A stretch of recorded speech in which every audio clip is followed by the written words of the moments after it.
आता मी पूर्ण लांबपर्यंत चालत आलोय. सगळे दुकानं, मॉल, सुपर मार्केट सगळं बंद आहे सगळं. तर आता वाटतंय आज 12 वाजेपर्यंत असंच राहावं लागेल. 12 किंवा 10 वाजेपर्यंत गुरुसुरी खुलली ना मग काहीतरी मिळेल खायला, नाही तर मग काही मिळणार नाही. ते रमजानच्या महिन्यात सगळं बंद असतं. सकाळी सगळं बंद.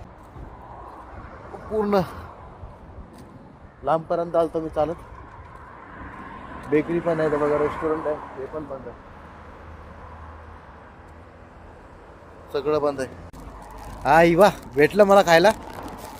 हे बघा हे घेऊन आले पाव. आज हेच खाऊन काम करायचं आपल्याला. इथे पाठीमागं बेकरी होती, लांबपर्यंत काहीच नाही ओपन. मग असे ब्रेड वगैरे खाऊन चालेल. मग रूमवर गेल्यावरती करू जेवण.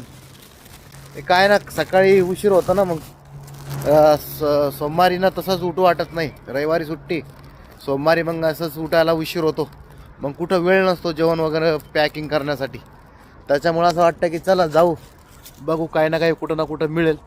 काही ठिकाणी मिळतं, परंतु इकडं अजिबात उघडा नाही आहे फुजरामध्ये. आता मी जवळपास मी किचफामध्ये आहे आणि इकडे कृपकान आहे समोरच. आता तिकडनं हे घेतले, ब्रेड वगैरे घेतले. आता हेच खाणार, याच्यावरतीच काम चालणार आपलं. आता हे भेटलं बी ना तरी पण आता इथे असं बाहेर खाऊ शकत नाही आपण हे पब्लिकमध्ये. आता याला आपल्या गाडीमध्ये जाणार आहे, गाडीमध्ये बसून खावं लागेल.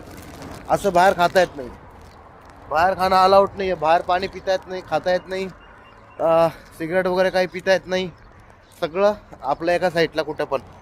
आता हे इथून घेतलं, आता मी जाणार गाडीमध्ये आणि गाडीमध्ये बसून खाऊ आपण. गाडीत बसूनच खाता येईल. चालेल एवढा आधार.